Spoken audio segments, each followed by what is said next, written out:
Before Botswana was a nation, before the borders were drawn and the maps were made, the vast expanse of the Kalahari was home to the San, a people deeply connected to this land, their lives interwoven with its rhythms. They were the original inhabitants, their presence stretching back millennia. These were hunter-gatherers whose survival depended on an intricate and profound knowledge of the land, its secrets, and its bounty. They understood the subtle signs of the desert, the language of the wind, and the hidden sources of sustenance. Their stories, passed down through generations, dances, vibrant expressions of their connection to the spirit world, and the mesmerizing rock art at Sodillo Hills, a sacred site, reveal a spiritual world where the boundaries between humans and animals were fluid, where the natural and supernatural were intimately intertwined. These ancient paintings are more than just art, they are a window into the San's soul. They're a vivid record of shamanic journeys, of altered states of consciousness, and of profound spiritual experiences. They stand as a testament to a culture that not only survived but thrived for millennia in this challenging environment, adapting and innovating with remarkable skill. Archaeological finds, unearthed from the sands of time, stone tools crafted with precision and purpose, and delicate ostrich shell beads, adornments and symbols of identity, show the San's extraordinary ingenuity, their resourcefulness, and their unwavering resilience in the face of adversity.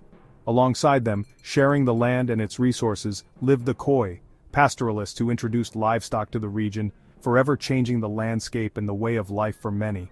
They established settlements and thrived along vital waterways like the Okavango River, drawing life and sustenance from its waters. The Khoi's structured societies, with their own distinct customs and traditions, were largely built around the raising and herding of cattle, a symbol of wealth and status, and this marked a significant shift in how people interacted with the environment, influencing patterns of land use and resource management. The San and Khoi's enduring legacy continues to resonate in Botswana today, evident in their unique languages, with their distinctive click sounds, their profound ecological wisdom, their deep understanding of the natural world, and their enduring spiritual bond with nature. Though their traditional way of life has inevitably changed over time, adapting to the pressures of the modern world, their profound influence is still woven into the very fabric of Botswana's national identity, a testament to their enduring presence. They are, without a doubt, the very foundation upon which Botswana's rich and complex human story is built, a living heritage that continues to whisper through the desert wind, carried on the breath of the ancestors. Their story is a vital one, a story of resilience, adaptation, and deep connection to the land. It is the first and most important chapter in Botswana's unique and compelling narrative, a narrative that continues to unfold today. Long ago, the story of Botswana began to take shape with the arrival of new peoples and new ideas.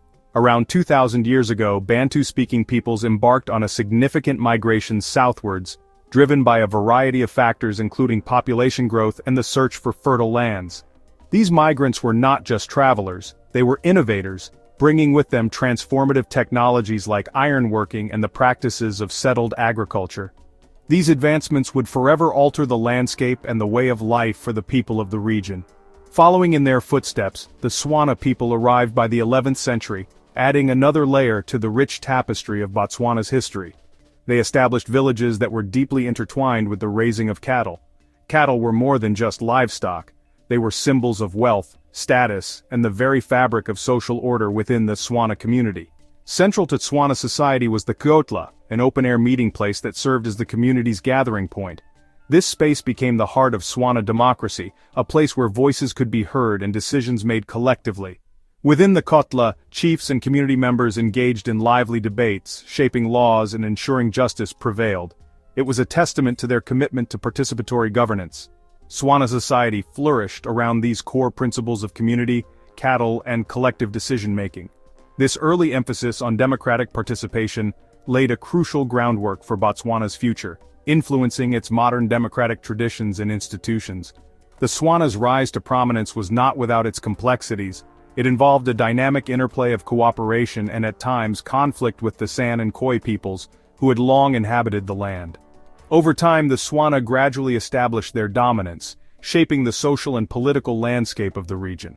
In many instances, the San and Khoi communities found themselves becoming clients of Swana chiefs, entering into a system of reciprocal relationships. They exchanged their valuable labor and unique skills for the protection and resources offered by the Tswana leadership. This interaction and exchange led to a blending of cultures, gradually forging a new, more unified identity that reflected the diverse heritage of the region. Today, the archaeological ruins of ancient settlements stand as silent yet powerful witnesses to this profound transformation, offering glimpses into the lives and interactions of these early communities. This formative era, marked by migration, innovation, and cultural exchange, laid the essential groundwork for the challenges and opportunities that would ultimately shape Botswana's future trajectory. The 19th century Mifekein unleashed chaos across southern Africa, as Zulu expansion forced waves of migration and conflict. The Kololo and Ndebele swept through, conquering and destabilizing Tswana chiefdoms. Settlements were destroyed, trade disrupted, and insecurity became the norm. Tswana groups, fragmented and vulnerable, struggled to defend their lands. Into this turmoil came European missionaries and Boer settlers, bringing new pressures and alliances. The Botswana-Boer Wars were fought to protect land and sovereignty. This era of upheaval set the stage for the arrival of colonial rule. By the late 1800s, Tswana leaders faced threats from the Ndebele and Boer expansion. Realizing they couldn't stand alone, 3 Digosi, 3, Sebele and Bathawin I, petitioned Britain for protection. In 1885, Britain established the Bechuanaland Protectorate, allowing Tswana chiefs to retain authority over internal affairs. The Kotla system and customary law remained largely intact, preserving Tswana society. The greatest test came in 1895 when Cecil Rhodes sought control of the Protectorate. The 3 Digosi traveled to London, successfully arguing their case to Queen Victoria and the public. Their diplomacy thwarted Rhodes's ambitions and secured direct British protection. This act cemented their legacy as national heroes. The arrangement shielded Botswana from land grabs and set the foundation for its future independence. It was a pivotal moment in Botswana's history. Under British rule, the land that would become Botswana was known as Bechuanaland, a protectorate with limited self-governance. The British administration, while providing a degree of stability, also oversaw a period of significant underdevelopment. Bechuanaland was poor and neglected, a territory largely overlooked by the colonial power in favor of its more resource-rich neighbors. The vast majority of the population lived in rural villages, struggling with subsistence farming and limited access to basic services. With little investment in infrastructure, Bechuanaland remained isolated and disconnected. Roads were rudimentary, making transportation difficult and hindering economic development. The lack of proper infrastructure further exacerbated the challenges faced by the population, or education. Schools were few and far between, often lacking basic resources and qualified teachers. This limited access to education perpetuated a cycle of poverty and hindered the development of a skilled workforce. Most development came from Tswana tribal treasuries, reflecting the strength and resilience of the traditional governance structures. These tribal authorities played a crucial role in providing essential services and support to their communities, filling the void left by the colonial administration. While many Botswana worked as migrant laborers, seeking employment in the more industrialized South Africa to provide for their families. This migration, while providing income, also separated families and exposed Botswana workers to harsh conditions. In South Africa, the mines and industries of South Africa offered opportunities but at a significant social and economic cost to Bechuanaland. By the 1960s, a sense of change was palpable in Bechuanaland.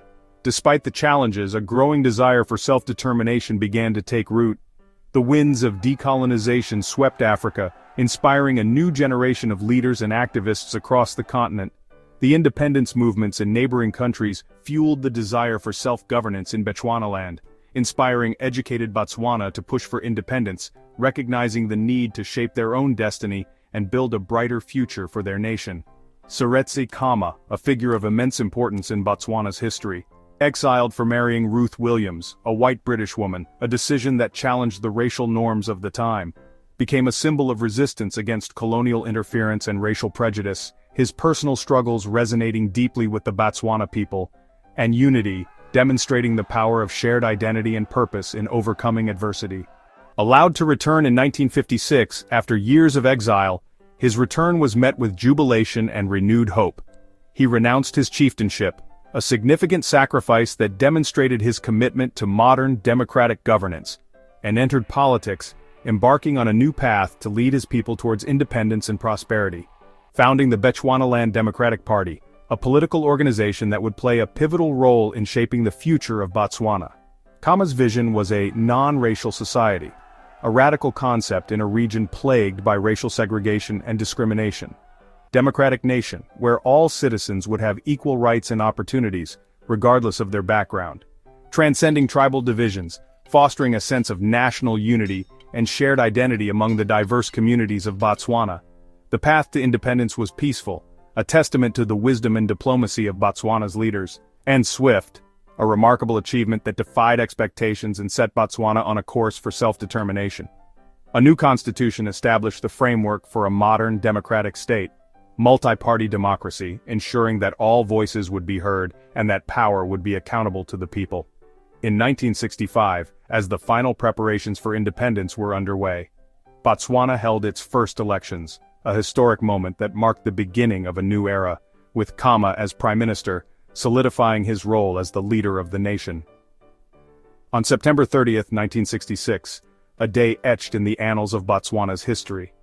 Botswana became a republic, a moment of profound significance and national pride, one of the world's poorest countries facing immense economic challenges and widespread poverty, but united and hopeful, determined to overcome adversity and build a better future for generations to come. The nation's commitment to peace, a cornerstone of its identity and a guiding principle in its foreign policy. And democracy became its greatest asset, providing a stable and inclusive framework for governance and development. Botswana's independence was marked by unity, a powerful symbol of national cohesion and shared purpose. Not conflict, setting it apart from many other newly independent nations that were plagued by internal strife and violence. It was a new beginning, a chance to forge its own path and create a society based on its own values and aspirations. For a resilient people who had endured hardship and injustice but never lost their spirit or their determination to build a better future. At independence, Botswana was landlocked, impoverished, and reliant on cattle. Everything changed in 1967 with the discovery of diamonds at Orapa and later Jwaneng. The government, led by Seretse Khama, negotiated a joint venture with De Beers, ensuring national benefit from diamond wealth.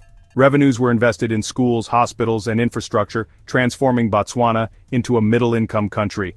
The motto became "Government of the People, for the People." Botswana avoided the resource curse by channeling wealth into development, not corruption. The nation also embraced high-value, low-impact tourism, protecting its wilderness while generating income. Tourism revenue funded conservation and anti-poaching efforts. Botswana's careful stewardship of resources set it apart in Africa. Diamonds and tourism became twin pillars of a sustainable economy. Conservation is central to Botswana's identity, rooted in pre-colonial traditions and modern policy. Nearly 40% of the country is protected, including national parks and wildlife areas. The Okavango Delta, a UNESCO World Heritage Site, is a sanctuary for elephants, lions, and rare species. Chobe National Park and the Central Kalahari Game Reserve showcase Botswana's diverse landscapes and wildlife. Conservation corridors connect these areas, supporting migratory species. Human-wildlife conflict and poaching remain challenges, but Botswana's anti-poaching efforts are robust. The Botswana Defense Force helps protect these natural treasures. Balancing people's needs with conservation is an ongoing task. Botswana's model links economic incentives to environmental protection. Its wild heart is preserved for future generations. Botswana's prosperity brings challenges: economic dependence on diamonds, unemployment, and social inequality. Diversification into finance, manufacturing, and technology is a national priority, but job creation remains tough. The HIV/AIDS epidemic left deep scars, though Botswana's response became a global model. The San people face cultural and economic marginalization, as modern policies disrupt their traditional way of life. Relocation from ancestral lands has caused loss of identity and hardship. Addressing these issues requires inclusive growth and respect for indigenous rights. Botswana's leaders must balance development with social justice. The nation's future depends on opportunity for all and honoring its diverse heritage. Botswana's journey is one of constant adaptation and resilience. Botswana stands out in Africa for its stable democracy and peaceful transfers of power. Regular, free elections and a strong rule of law underpin its reputation for good governance. Low corruption has ensured diamond wealth benefits the nation, not just a few. Botswana is a respected voice for democracy and human rights in Africa and beyond. As a member of regional organizations, it advocates for peace and accountability. The country faces new challenges, diversifying the economy, tackling unemployment, and adapting to climate change. Yet the foundations of democracy, unity, and prudent leadership remain strong. Botswana's story is a testament to visionary leadership and the power of collective purpose. It is a shining example of what is possible when a nation chooses peace, accountability, and hope.